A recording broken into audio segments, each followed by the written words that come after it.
¿Qué llevaría a un hombre a abandonar todo? Su estatus, su comodidad, incluso su libertad, por el bien de un mensaje. El apóstol Pablo, quien una vez fue un feroz perseguidor de cristianos, se convirtió en uno de los mayores defensores del Evangelio, difundiendo el mensaje de Jesucristo por todo el Imperio Romano. Pero, ¿cómo terminó su increíble viaje? ¿Y cómo desempeñó uno de los emperadores más infames de la historia, Nerón, un papel en su muerte?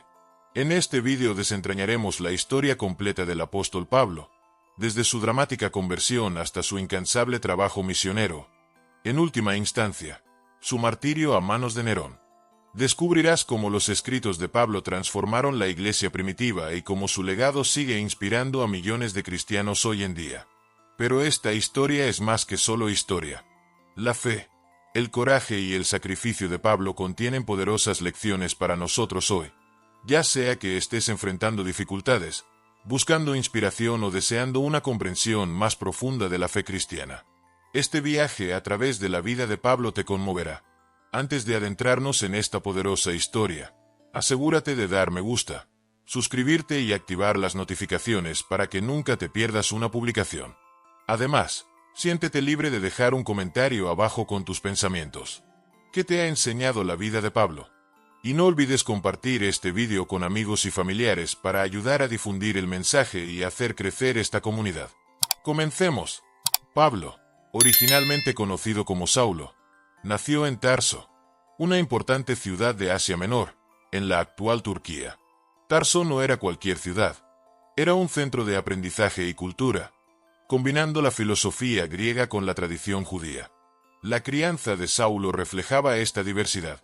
Nació en una devota familia judía de la tribu de Benjamín, Filipenses 3, 5, y era tanto judío como ciudadano romano, un estatus que más tarde desempeñaría un papel crucial en su ministerio y protección. Saulo estuvo profundamente comprometido con la fe judía desde joven. Como explica en Filipenses 3, 5-6, fue circuncidado al 8º día, de la gente de Israel, de la tribu de Benjamín, un hebreo de hebreos. En cuanto a la ley, fariseo. En cuanto al celo, perseguidor de la iglesia. En cuanto a la justicia basada en la ley, irreprochable. Su celo religioso lo llevó a Jerusalén, donde estudió bajo el gran maestro Gamaliel, un fariseo respetado por todos. Hechos 22, 3. Las enseñanzas de Gamaliel inculcaron en Saulo una comprensión profunda de la ley judía y las escrituras, lo cual más tarde informaría su teología como cristiano. Pero el fervor de Saulo por el judaísmo también alimentó su intensa oposición al movimiento cristiano primitivo, que veía como una rama herética del judaísmo. El celo de Saulo era tan fuerte que se convirtió en un feroz perseguidor de cristianos, decidido a extinguir esta nueva secta. Iba de casa en casa arrastrando hombres y mujeres a prisión. Hechos 8, 3. La complicidad de Saulo en la muerte de Esteban, el primer mártir cristiano, marca un punto de inflexión en su historia. Estuvo de acuerdo con la ejecución de Esteban, y desde ese momento, Saulo se convirtió en un líder en la persecución de los seguidores de Jesús. Y Saulo aprobó su muerte. Aquel día se desató una gran persecución contra la iglesia en Jerusalén, y todos excepto los apóstoles se dispersaron por Judea y Samaria. Hechos 8, 1. Determinado a aplastar el naciente movimiento cristiano, Saulo buscó permiso del sumo sacerdote para viajar a Damasco, donde planeaba arrestar a cualquier seguidor del camino. Hechos 9, 1-2. Armado con autoridad, emprendió este viaje, sin saber que cambiaría su vida para siempre. En su camino a Damasco, Saulo encontró algo completamente inesperado. Una luz del cielo brilló alrededor de él y cayó al suelo. Una voz le dijo: «Saulo, Saulo, ¿por qué me persigues?». Hechos 9, 4. Confundido y aterrorizado, Saulo preguntó: «¿Quién eres, Señor?». La voz respondió: «Soy Jesús, a quien tú persigues. Ahora levántate y entra en la ciudad, y se te dirá lo que debes hacer». Hechos 9, 5-6. Este encuentro se convertiría en una de las historias de conversión más dramáticas de la historia. Durante 3 días, Saulo estuvo ciego, incapaz de comer o beber, hasta que un discípulo llamado Ananías, enviado por Dios, restauró su vista. Aunque al principio dudaba, Ananías obedeció el mandato de Dios, impuso las manos sobre Saulo y oró por él. Al instante, algo como escamas cayó de los ojos de Saulo y pudo ver nuevamente. Se levantó y fue bautizado. Hechos 9, 17-18. Desde ese momento, Saulo se convirtió en un hombre nuevo. Ya no era el perseguidor, sino un creyente. La transformación de Saulo fue tan profunda que inmediatamente comenzó a predicar que Jesús es el Hijo de Dios, dejando asombrados a quienes lo conocían como el perseguidor de la Iglesia.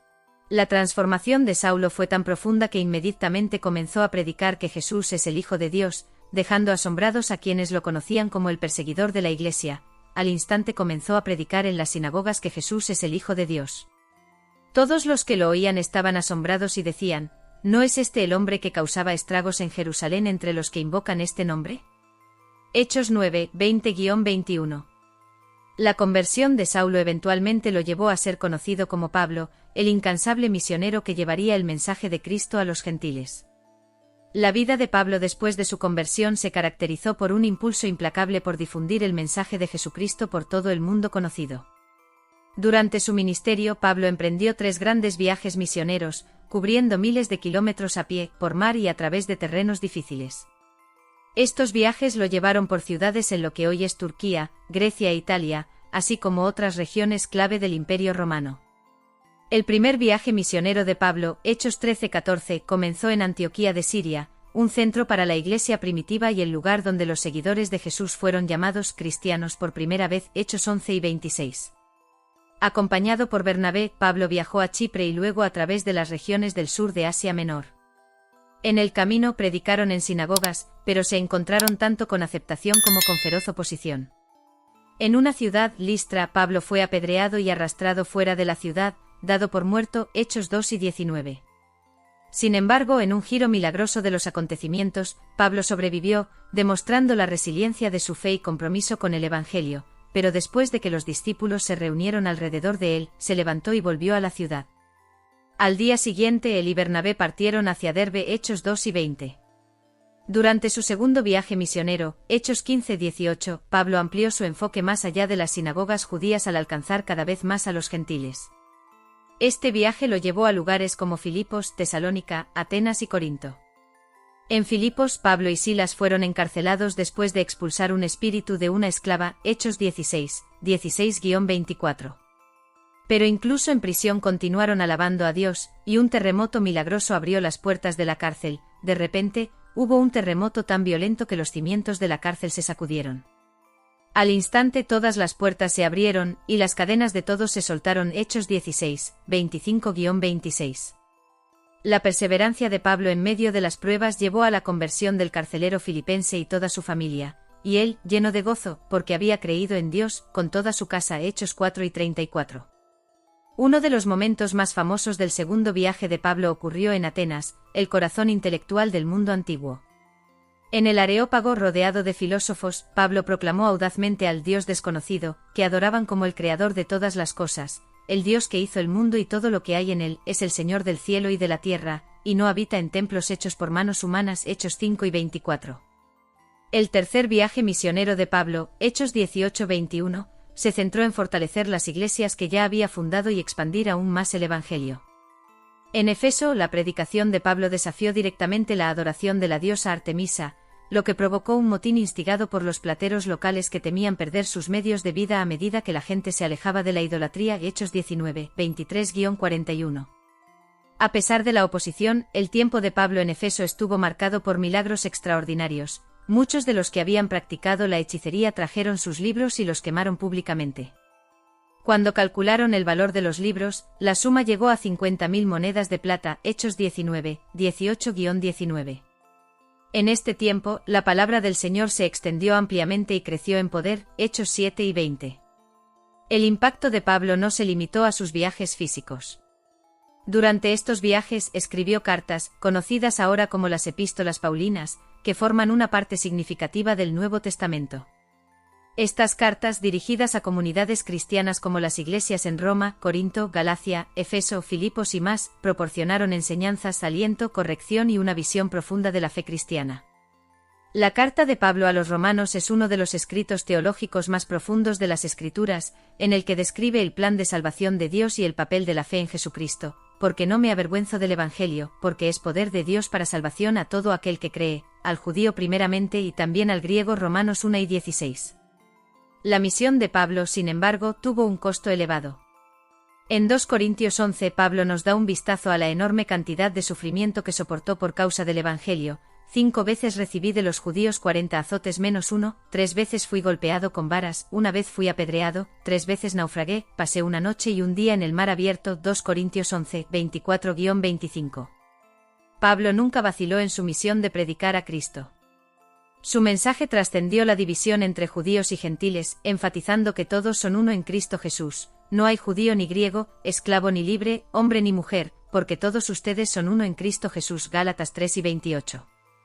A través de los viajes misioneros de Pablo, innumerables vidas fueron transformadas, se establecieron iglesias, se escribieron cartas y el Evangelio se extendió por todo el Imperio Romano. La audacia y la fe inquebrantable de Pablo dejaron un legado que todavía resuena hoy. Sus enseñanzas continúan guiando a los creyentes y dando forma al curso de la historia cristiana. Después de años de viajar, predicar y establecer iglesias, Pablo regresó a Jerusalén, una ciudad donde residían tanto su corazón como su herencia. Pero Jerusalén también era un lugar peligroso para Pablo. Su presencia allí causó tensión inmediata, ya que muchos líderes judíos veían a Pablo como una amenaza. Creían que estaba predicando en contra de la ley judía y profanando el templo al traer gentiles al mismo. En Hechos 21, 27-36, leemos cómo Pablo fue falsamente acusado por los líderes judíos, quienes agitaron a las multitudes al afirmar que Pablo había contaminado el templo. La multitud se volvió tan violenta que apresaron a Pablo, lo arrastraron fuera del templo e intentaron matarlo. Los soldados romanos intervinieron rápidamente, rescatando a Pablo de la multitud enfurecida. Toda la ciudad se alborotó, y la gente vino corriendo de todas partes. Apoderándose de Pablo, lo arrastraron fuera del templo e inmediatamente cerraron las puertas. Hechos 9:30. Aunque fue arrestado, Pablo no permaneció en silencio. Audazmente pidió permiso al comandante romano para dirigirse a la multitud. En un discurso poderoso, Pablo relató su crianza judía, su persecución celosa de los cristianos y su dramática conversión en el camino a Damasco. Hechos 22. Pero cuando Pablo mencionó que su misión incluía predicar a los gentiles, la multitud estalló nuevamente en furia. Entonces el Señor me dijo: ve, porque te enviaré lejos a los gentiles. La multitud lo escuchó hasta que dijo esto. Entonces levantaron sus voces y gritaron: líbrate de él. No merece vivir. Hechos 22, 21-22. Al ver el caos, el comandante romano ordenó que Pablo fuera azotado e interrogado. Pero mientras se preparaban para azotarlo, Pablo reveló un hecho crucial: él era ciudadano romano. Es legal azotar a un ciudadano romano que no ha sido declarado culpable. Cuando el centurión escuchó esto, fue al comandante y le informó: ¿qué vas a hacer? Este hombre es ciudadano romano. Hechos 22, 25-26. Esta revelación lo cambió todo. Como ciudadano romano, Pablo tenía derechos, incluido el derecho a un juicio justo. Durante los siguientes años, Pablo enfrentó múltiples juicios, tanto ante consejos judíos como ante funcionarios romanos. En Hechos 23, Pablo compareció ante el Sanedrín, el consejo gobernante judío, donde defendió hábilmente su caso al mencionar la división teológica entre los fariseos y saduceos, provocando un debate sobre la resurrección de los muertos. Hechos 23, 6. A pesar de la confusión entre los líderes judíos, la vida de Pablo seguía en peligro. Más de 40 hombres incluso juraron no comer ni beber hasta que mataran a Pablo. Hechos 23, 12-13. Sin embargo, el sobrino de Pablo escuchó su complot e informó al comandante romano, quien organizó que Pablo fuera transferido a Cesarea bajo fuerte custodia para ser juzgado ante el gobernador romano Félix. En Cesarea, Pablo fue juzgado ante el gobernador romano Félix, pero Félix, incierto sobre qué hacer con él, lo mantuvo encarcelado durante 2 años, frecuentemente llamando a Pablo para conversar, con la esperanza de recibir un soborno. Cuando Félix fue reemplazado por Porcio Festo, el caso se reabrió y Pablo una vez más tuvo que defenderse. Los líderes judíos insistieron en la ejecución de Pablo, pero Pablo, reconociendo el sesgo en los tribunales locales, tomó una decisión audaz, apeló al César. Pablo respondió: ahora estoy delante del tribunal de César, donde debo ser juzgado. No he hecho nada malo contra los judíos, como tú mismo sabes muy bien. Si soy culpable de hacer algo que merezca la muerte, no me niego a morir. Pero si las acusaciones de estos judíos no son verdaderas, nadie tiene el derecho de entregarme a ellos. Apelo al César. Hechos 25, 10-11. Al invocar su derecho como ciudadano romano de que su caso fuera escuchado por el emperador, Pablo estableció el escenario para su viaje a Roma. El viaje de Pablo a Roma estuvo lejos de ser fácil. Mientras era transportado como prisionero, el barco en el que viajaba fue atrapado en una terrible tormenta. Durante 14 días fueron azotados por las olas, sin esperanza de sobrevivir. Pero Dios tenía un plan para la vida de Pablo. En medio de la tormenta, Pablo animó a los hombres a bordo, diciéndoles que Dios le había asegurado que todos sobrevivirían. Anoche se me apareció un ángel del Dios a quien pertenezco y a quien sirvo, y me dijo: no tengas miedo, Pablo, es necesario que comparezcas ante el César, y Dios te ha concedido la vida de todos los que navegan contigo. Por tanto, mantengan el ánimo, señores, confío en Dios que sucederá tal como se me dijo. Hechos 27, 23-25. El barco finalmente naufragó en la isla de Malta, pero tal como Pablo había profetizado, todos los hombres sobrevivieron. Hechos 27, 39-44. Después de muchos peligros y pruebas, Pablo finalmente llegó a Roma, donde fue puesto bajo arresto domiciliario mientras esperaba su juicio ante el César. Sin embargo, incluso encadenado, el ministerio de Pablo continuó. Se le permitió vivir en una casa alquilada donde recibía a todos los que venían a él, enseñándoles acerca de Jesucristo sin temor. Durante 2 años completos Pablo se quedó en la casa que tenía alquilada y recibía a todos los que iban a verlo. Predicaba el reino de Dios y enseñaba acerca del Señor Jesucristo con toda libertad y sin impedimento. Hechos 28, 30-31.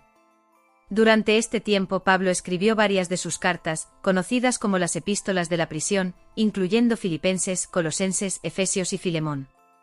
Estas cartas reflejan su fe inquebrantable y su alegría incluso en medio del encarcelamiento. Ahora quiero que sepan, hermanos y hermanas, que lo que me ha sucedido ha servido para el avance del Evangelio. Como resultado, se ha hecho evidente en todo el palacio y a todos los demás que estoy encadenado por Cristo. Filipenses 1, 12-13. El testimonio de Pablo alcanzó no solo a los visitantes, sino también a los soldados que lo custodiaban, así como a muchos otros en Roma, extendiendo aún más el Evangelio. Sin embargo, el ministerio de Pablo en Roma estaba a punto de enfrentar un terrible desafío. Una tormenta política creciente se cernía con Nerón, el emperador romano, comenzando a volcar su ira hacia los cristianos. En el año 54 después de Cristo, Nerón se convirtió en emperador de Roma. Su reinado comenzó con optimismo, ya que el joven emperador, educado por el filósofo Séneca, mostró tempranas promesas de traer paz y prosperidad al imperio. Inicialmente Nerón fue visto como un gobernante relativamente benevolente, enfocado en la diplomacia y los esfuerzos culturales. Pero con el tiempo, la verdadera naturaleza de Nerón comenzó a emerger, una caracterizada por la crueldad, la depravación y el egocentrismo. Con el tiempo, el creciente deseo de Nerón de obtener poder absoluto, junto con su estilo de vida extravagante y comportamiento errático, condujo a consecuencias devastadoras para Roma y su gente. Uno de los eventos más infames durante el reinado de Nerón fue el gran incendio de Roma en el año 64 después de Cristo. El fuego arrasó durante 6 días y 7 noches, destruyendo grandes porciones de la ciudad. Historiadores como Tácito y Suetonio escribieron más tarde que el incendio tenía orígenes sospechosos, con muchos creyendo que el propio Nerón pudo haberlo iniciado para abrir camino a sus grandiosas ambiciones arquitectónicas. A medida que los rumores de que Nerón había provocado el incendio se extendieron, el emperador enfrentó una creciente ira pública. En un intento por desviar la atención de sí mismo, Nerón buscó un chivo expiatorio, y lo encontró en la pequeña pero creciente comunidad de cristianos. Este grupo ya era visto con sospecha por muchos romanos debido a su negativa a adorar a los dioses romanos o participar en el culto imperial. Los cristianos, a menudo malentendidos y marginados, fueron un blanco fácil para la ira de Nerón. Sus creencias eran vistas como una amenaza al estilo de vida romano, y circulaban rumores de que los cristianos eran culpables de odio contra la humanidad, e incluso responsables del incendio. Nerón aprovechó estas sospechas, iniciando una de las primeras persecuciones oficiales de cristianos en la historia romana. La crueldad de Nerón no conocía límites. Los cristianos fueron arrestados, torturados y asesinados de maneras horribles. Algunos fueron cosidos en pieles de animales y luego arrojados a las bestias salvajes en el Coliseo como espectáculo público. Otros fueron cubiertos de alquitrán y prendidos fuego, utilizados como antorchas humanas para iluminar los jardines de Nerón por la noche. Esta brutal persecución está documentada tanto por historiadores romanos como por escritores cristianos primitivos.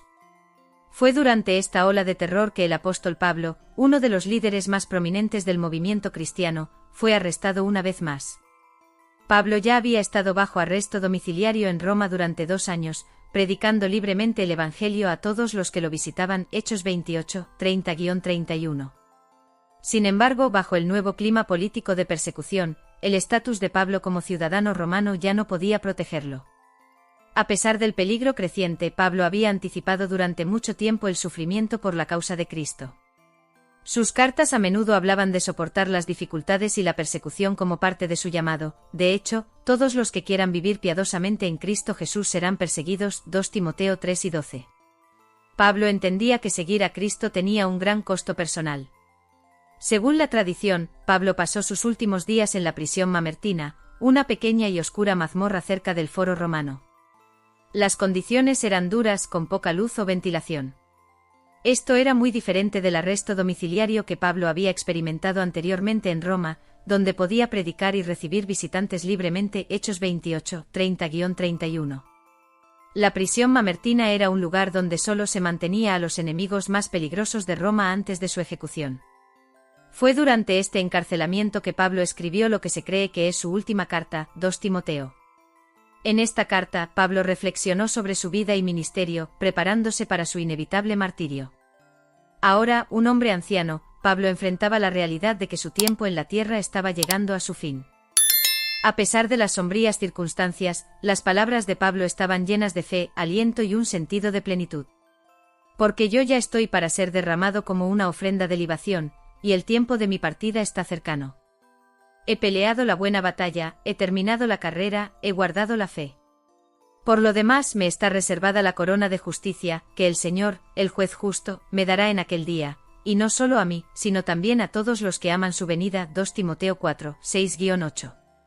La metáfora de Pablo de ser derramado como una ofrenda de libación es significativa. En las prácticas judías y paganas antiguas, las ofrendas de libación consistían en derramar vino como un acto simbólico de adoración y sacrificio. Pablo veía su vida como una ofrenda para Dios, derramada en servicio al Evangelio, plenamente consciente de que su misión terrenal estaba completa. En su carta a Timoteo, Pablo dio instrucciones sentidas y palabras finales de sabiduría a su hijo espiritual, sabiendo que su ejecución era inminente. Pablo urgió a Timoteo a mantenerse firme en la fe, a predicar la palabra y a protegerse contra las falsas enseñanzas. También expresó la profunda soledad que sentía en sus últimos días, abandonado por muchos de sus compañeros, pero aún encontrando consuelo en la presencia del Señor. Haz todo lo posible por venir a verme pronto, porque demás, amando este mundo, me ha abandonado y se ha ido a Tesalónica. Solo Lucas está conmigo. Toma a Marcos y tráelo contigo porque me es útil para el ministerio. 2 Timoteo 4, 9-11. Incluso en su aislamiento, Pablo permaneció enfocado en su misión, pidiendo libros y pergaminos para continuar estudiando y escribiendo. 2 Timoteo 4 y 13. No se concentraba en su muerte inminente, sino que miraba hacia adelante a su recompensa eterna. La resiliencia de Pablo frente a la muerte ejemplificaba su confianza en las promesas de Cristo. En un testimonio final de su fe, escribió a Timoteo: «El Señor me librará de toda obra mala y me llevará a salvo a su reino celestial. A Él sea la gloria por los siglos de los siglos. Amén». 2 Timoteo 4 y 18. El acto final de fe de Pablo ocurrió cuando fue llevado a su ejecución. Como ciudadano romano, Pablo fue eximido de la brutal y tortuosa muerte por crucifixión, que era comúnmente infligida a cristianos no romanos, incluido Pedro, quien fue crucificado alrededor del mismo tiempo. En cambio, Pablo fue condenado a morir decapitado con una espada, una muerte relativamente rápida y menos dolorosa, pero no menos significativa en su impacto en la Iglesia cristiana primitiva. La tradición sostiene que la ejecución de Pablo tuvo lugar fuera de las murallas de Roma, probablemente cerca de la vía Ostiense, una importante carretera que conducía fuera de la ciudad. Se cree que esto ocurrió durante la persecución de cristianos bajo Nerón, en algún momento entre el año 64 después de Cristo y el 67 después de Cristo. Aunque la ubicación exacta de la decapitación de Pablo es incierta, la tradición cristiana primitiva afirma que fue martirizado por su fe inquebrantable y su negativa a renunciar a Cristo. ¿Quién nos separará del amor de Cristo? La tribulación, o la angustia, o la persecución, o el hambre, o la desnudez, o el peligro, o la espada. No, en todas estas cosas somos más que vencedores por medio de aquel que nos amó. Romanos 8, 35-37. Para Pablo, la espada que terminó con su vida no pudo separarlo del amor de Dios ni de la gloria eterna prometida a quienes permanecen fieles. Su muerte marcó la culminación de una vida vivida para Cristo. Y aunque Nerón buscó silenciarlo, la voz de Pablo continuaría resonando a través de los siglos en sus escritos y en el impacto de su obra misionera. El martirio de Pablo se convirtió en un punto de unión para la Iglesia primitiva. Sus cartas, escritas tanto en prisión como durante sus viajes misioneros, se extendieron por todo el Imperio romano, animando y enseñando a los creyentes mucho después de su muerte. Estas cartas, ahora parte del Nuevo Testamento, forman la base de la teología cristiana y siguen inspirando a millones de cristianos en todo el mundo.